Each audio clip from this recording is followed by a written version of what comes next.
بسم اللہ الرحمن الرحیم۔ السلام علیکم۔ اندلس میں آخری مسلمان حکومت غرناطہ کی تھی، جو جنوری 1492 میں مسلمانوں کے ہاتھ سے نکل چکی تھی، جس کے بعد ایک طرف جہاں ان کو زبردستی عیسائی بنایا گیا تو دوسری طرف عربی نام سے لے کر نہانے تک کو قابل جرم سزا بنایا گیا۔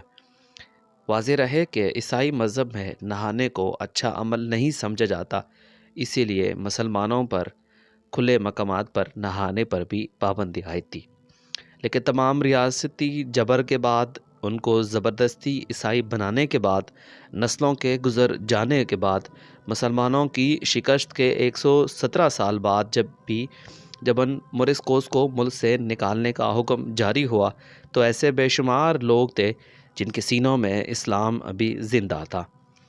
تاریخ کی کتابوں میں اس ضعیف بزرگ کا ذکر بھی ملتا ہے، جس کو جب سمندر کے کنارے لایا گیا تو اس نے کہا کہ اگر میں مر بھی جاؤں تو مجھے مسلم سرزمین میں ہی دفن کرنا۔ تاریخ کی کتابوں میں ان مسلم خواتین کا ذکر بھی ہے جن کی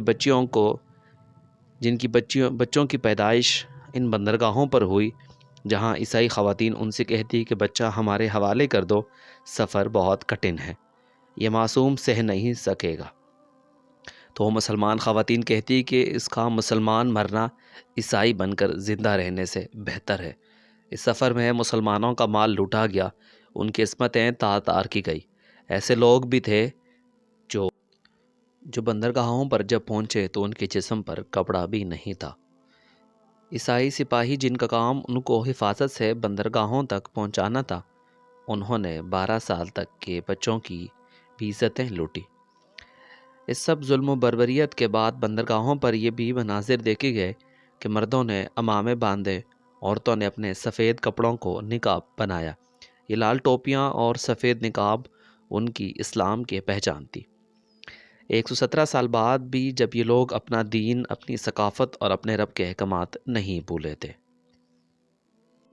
تاریخ کی کتابوں سے پتہ چلتا ہے کہ کم از کم 3.5 لاکھ مورسکوس کو اندلس سے افریقہ کی طرف بھیجا گیا، جبکہ کچھ مورخین ان تعداد کو 10 لاکھ تک بتاتے ہیں۔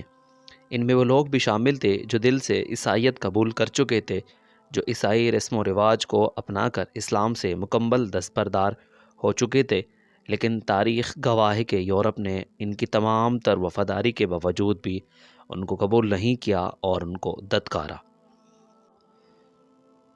جہاں ایک طرف وہ لوگ تھے جنہوں نے جبر کے بعد بھی اپنا دین تھاما، ایک یہ تھے جنہوں نے دنیا کے مفاد کے لیے اسلام کو چھوڑا۔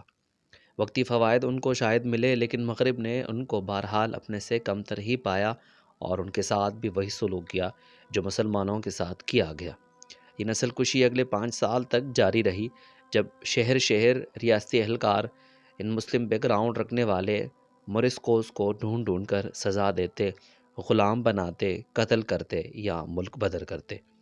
1614 وہ سال تھا جب اسپین کے بادشاہ نے اندلس سے مسلمانوں کے خاتمے کا اعلان کیا۔ یہ تھی ہماری ایک اور لازوال تاریخ۔